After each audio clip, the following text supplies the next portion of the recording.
Hey friends, happy Thursday, the 22nd of May, the fifth week of Easter.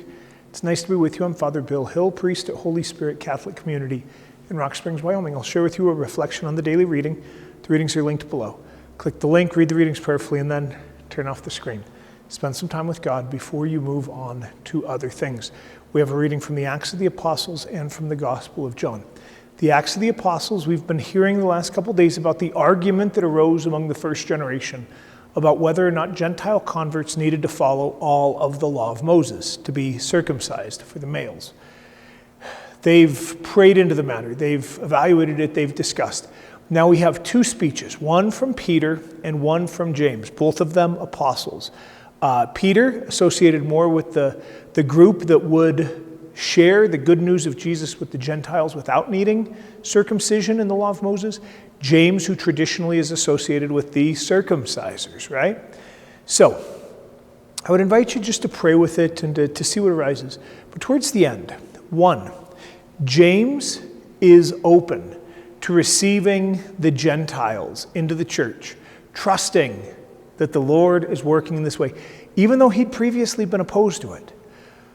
Where's the Lord moving your heart to be more open, supple, soft, ready to receive? Maybe spend a little bit of time with that. The second is that notice that this is still a compromise. There are still very specific facets of the law of Moses, especially associated with sexual morality and with consumption of meat, that they still have to stick to. This is a compromise, right? And whether we like it or not, the church does this a lot in places where there's polarization and division in our life. Is there a wisdom of a middle way, of a compromise, where everybody gives a little bit? Right now we live in a time where compromise seems to be few and far between. Where's the Lord inviting you to be willing to seek a separate path than the one that appears to you, and might be inviting you to walk in a way that might be a surprise to both you and others? Okay? The gospel. It's a simple one. And I especially want to just let you pray into it. Jesus says, as the Father loves me, so I love you. And I want you to just think about our theology of God.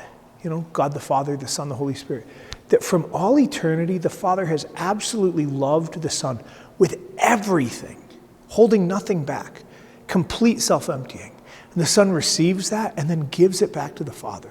And that relationship, that love, is called the Holy Spirit. As the Father has loved the Son, so the Son loves you.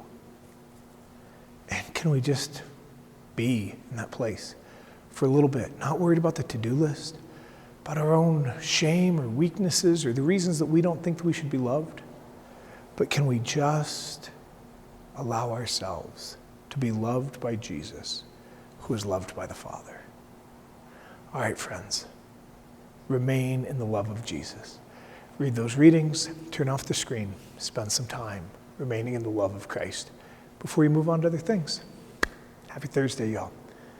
Pray for folks having a hard time. Pray for peace in this world. God bless.